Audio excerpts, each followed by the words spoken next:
A história de uma dessas seleções já começa a se destacar na primeira Copa de todas, em 1930, em uma das duas finais de Copa que não aconteceram num domingo, mas numa quarta, assim como de 66, que foi num sábado.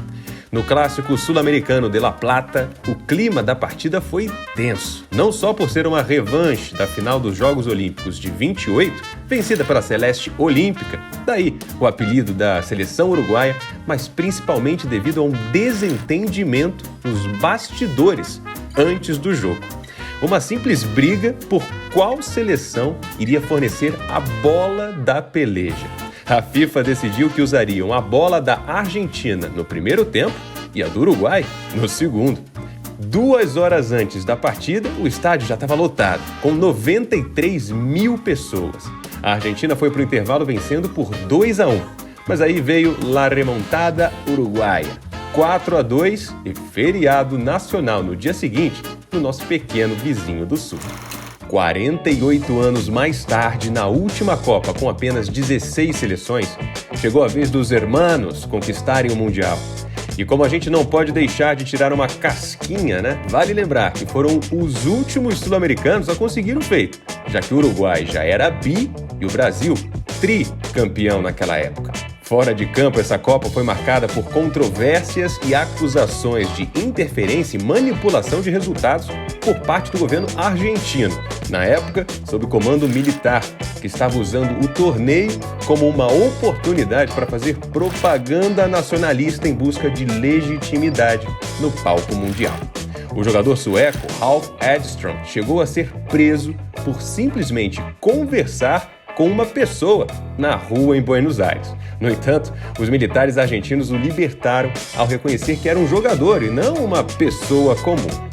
Já dentro de campo, a Argentina fez bonito com o show de Mário Kempes, que além do gol do empate em 1-1 no tempo normal, também marcou um dos gols da vitória por 3-1 na prorrogação. Enquanto a França ainda não havia aparecido no panteão dos gigantes do futebol mundial, seu grande feito nessa Copa foi eliminar a seleção brasileira de Zico e Sócrates. Já a Argentina se afirmava no Olimpo. Mesmo que com uma mãozinha de Deus, aquela seleção marcou história no México. Impulsionada pela invenção da Ola no Estádio Azteca e com atuações geniais de um tal Diego Armando Maradona, o mundo teve o prazer de acompanhar o gol do século, também conhecido como um barrilete cósmico.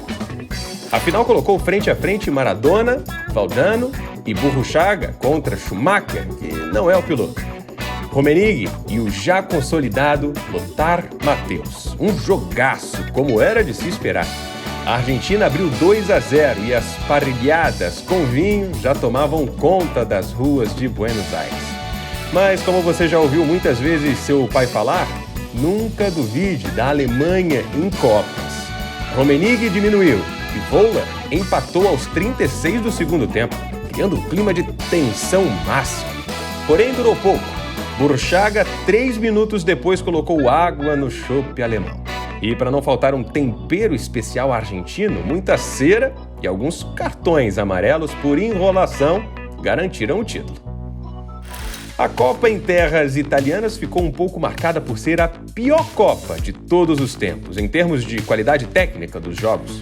A Argentina sofreu para se classificar como um dos melhores terceiros colocados em um grupo relativamente fácil, com uma jovem Romênia, a já decadente União Soviética e Camarões, que viria a ser a grande surpresa daquele Mundial.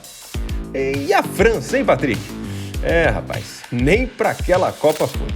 Apesar da campanha questionável dos grupos, nada melhor para impulsionar os hermanos para mais uma final do que uma vitória por 1-0 sobre nós, seus maiores rivais nas oitavas.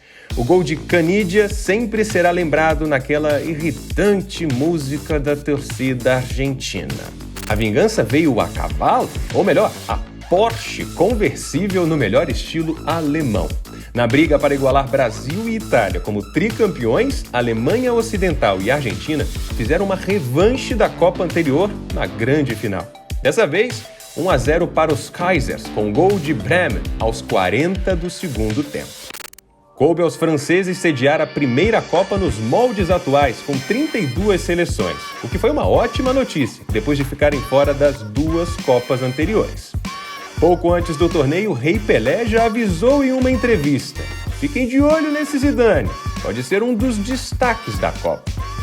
Sabe tudo, quem é rei nunca perde a majestade. E por falar em alta classe, o mundo todo conheceu o tal Zinedine Zidane, com sua elegância, visão de jogo e aquela velha mania de decidir grandes jogos.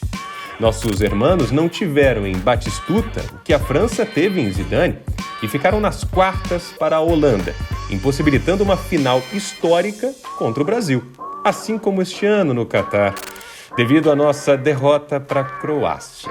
Após eliminar o Paraguai com o primeiro gol de ouro na história das Copas, vencer a Itália e contar com a atuação marcante de Thuram nas semifinais contra a Croácia, coube ao calvo mais famoso do futebol arrasar os corações brasileiros.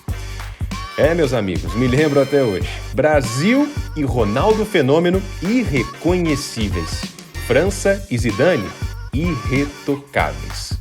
3-0, marcado como a pior derrota brasileira em Copas, até o 7-1, e incontáveis reportagens, documentários e textos duvidosos de tiozões no WhatsApp com uma teoria da conspiração sobre o Brasil ter vendido aquela Copa para sediar a de 2014, com participações de FIFA, Ronaldo e até a Nike, fornecedor de material esportivo da seleção brasileira até hoje. A Copa de 2006 é considerada uma Copa de despedida de uma geração fantástica. Depois dela, não veríamos mais Ronaldo, Ronaldinho Gaúcho, Totti, Riquelme e companhia nos gramados. Enquanto nossos irmãos completavam 20 aninhos sem título mundial, a França contava com o Canto do Cisne, de Zidane. E como tal, não poderia ser mais melancólico. Após um ato impecável de balé nos gramados, conduzido pelo capitão francês contra um Brasil de ressaca, o que havia sido sua principal arma de euforia na final de 98, se converteu na mais infeliz imagem de sua carreira, sua cabeçada. Após converter um pênalti de cavadinha no tempo normal, o craque deu uma cabeçada no peito de Materazzi e viu seus companheiros serem derrotados na decisão por pênaltis, com um certo tom de ironia, trazido pelo nome de quem converteu o pênalti decisivo. Mas que grosso, Zidane! Tá bom, eu sei que 2014 tinha tudo para ser memorável aqui no Brasil, mas você não gosta muito de lembrar, né? Mas pense bem, poderia ser pior. Após derrotar os franceses nas quartas e aplicar aquele placar que não pode ser nomeado nas semis, os carrascos alemães enfrentaram nada menos que nossos maiores rivais. Uma final com toque extremamente amargo para os brasileiros, como possivelmente será a do Catar, entre os protagonistas deste vídeo. Mas aqui não, meu irmão. Santo Götze marcou na prorrogação e evitou que a armada de Lionel Messi conquistasse talvez o maior título mundial de todos os tempos, considerando a simbologia e rivalidade histórica entre nossas seleções. Se a Copa da Rússia poderia ter sido considerada uma das mais sem graças de todas, não podemos dizer o mesmo do confronto entre nossos protagonistas nas oitavas. O melhor jogo da Copa, sem dúvidas. Um empolgante 4-3 para os franceses, com direito a uma pintura de gol de Pavard e o prelúdio de um devastador Mbappé. Na final, infelizmente não deu para os azarões.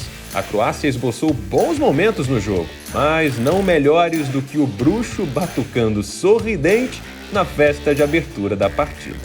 4-2 e história escrita pela jovem Tartaruga Ninja, se tornando o segundo mais jovem a marcar em uma final de Copa do Mundo, depois do Rei Pelé. Para 2022, a sorte está lançada. Deixe nos comentários seu palpite. França ou Argentina? Mbappé ou Messi?